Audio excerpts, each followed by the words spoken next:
Same question for Eric. I mean, you kind of talked about the way these journeys kind of just, they're seasons and they just happen, and you're here now, and what does it mean for to be here given the kind of the waves and the bumps?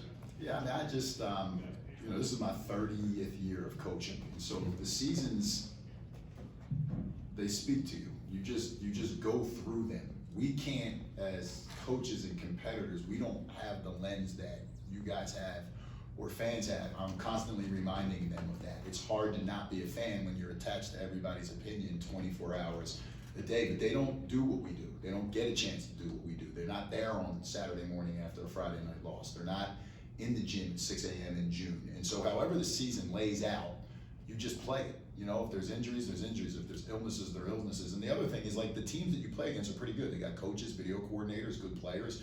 They recruit, and you just keep going until you're not going anymore. And so, I think if you could always play it out, you dream of having an undefeated season like St. Joe's had 20 years ago.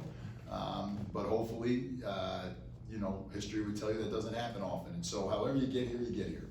And we're here. And we just keep playing St. Joe's basketball and just keep trying to get better at it.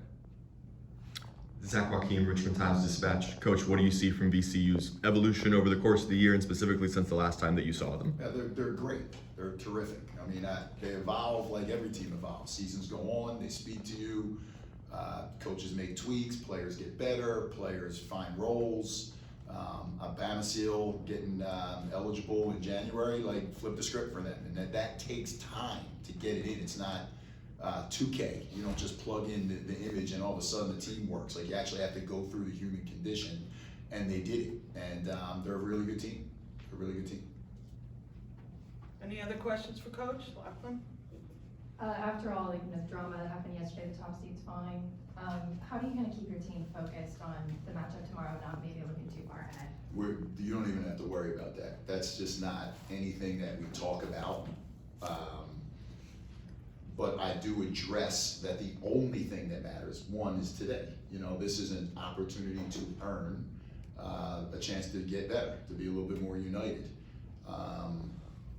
And we got to play VCU. Whatever's on the back end of that, it doesn't matter. We had to play George Mason. We knew who the next opponent was because of the seeding, but it wouldn't matter unless we play George Mason. And so I just think you only worry about those type of things and lack of focus if you don't address it. And I address it, and they listen. And so hopefully that message is resonating with them. If not, we'll get punched in the mouth in the first few minutes of the game, and hopefully enough time to wake up. The opponent's good. They beat us.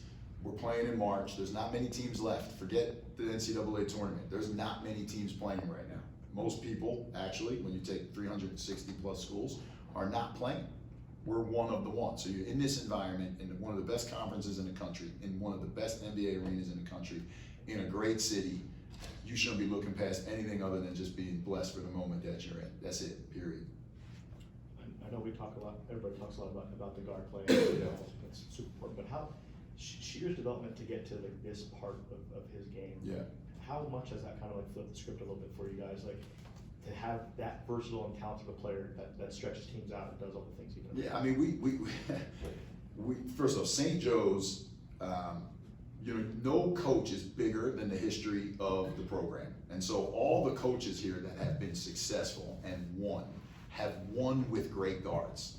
There's a reason for that. That's the program, it's the location, it's the league, it's the recruiting region. And we're not bigger than that. So we have to have great guards. But the teams that all won also have had great front court players. So it's just taken time to evolve into that. And Kreese being injured really threw off the vision for what we thought the team was made. So Rasheer's development, specifically to him, has given us a weapon that we have not had here. He can now post up. He can score on rolls. He can drive the ball from the perimeter better than he had before. He's shooting the ball with confidence, and he's a great offensive rebounder, as we have seen in the last 2 games. It just gives you something else that you can do.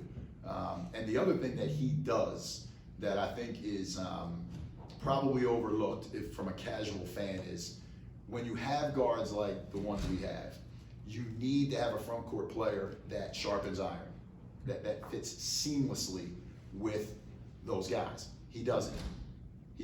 He knows how to score off of them. He knows how to help them. He has no ego. The guy just works. He's really the spirit of the team. The kid's amazing. I can't say enough about Rasheer Fleming. Have you had a chance to watch all of VCU UMass yesterday, and if so, what did you see? Yeah, I saw it. Here's what I didn't see was sleep. That's what I didn't see.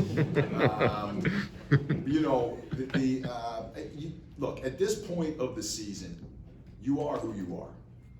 And you're going to go in a game, we're going to scout, you have to keep the spirit of your group aligned more than you have to overly concern yourself with what the opponent does. So when I watch VCU, I'm like, when they're at their best, this is how good they are. They make threes, they score in the paint, they can turn you over on defense. And I just thought the physical nature that they played with yesterday in a game against UMass, who's really hard to play against, was impressive. And I don't mean this in a slight. Like, VCU is who they were. They are who they were 3 weeks ago. They are who they were when they were up 17 against Dayton. They are who they were yesterday. They're just really, really good. They've got great talent. I think Ryan's done an amazing job of bringing in some guys and meshing it with some of the guys that were left there that stayed there with Mike. And their guard play is terrific. They're really good. VCU All-A-10 guard Max Strobel had 12, 6, and 5 when you played them back in Richmond. How do you slow him down? 12 points is like slowing them down. I thought we did a pretty good job. Obviously, I don't feel that way, so they find a way to make it up.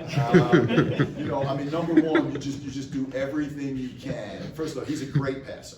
You know, he jumped in the air in that game and was about an inch away from it being an up and down, and found a way to like Luke it behind the back, and like Lawal had one of the 77 dunks that he had against us in that game. He's just incredible with the vision.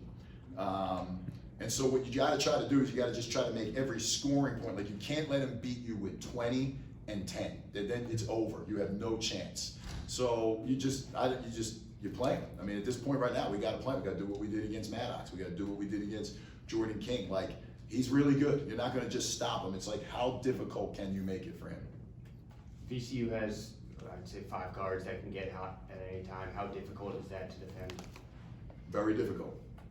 I mean, it's very difficult. When you have 5 guys that can get hot, it's going to be difficult. We good with questions for Coach? Okay, thanks. Thank you, Coach. See you. Thank you.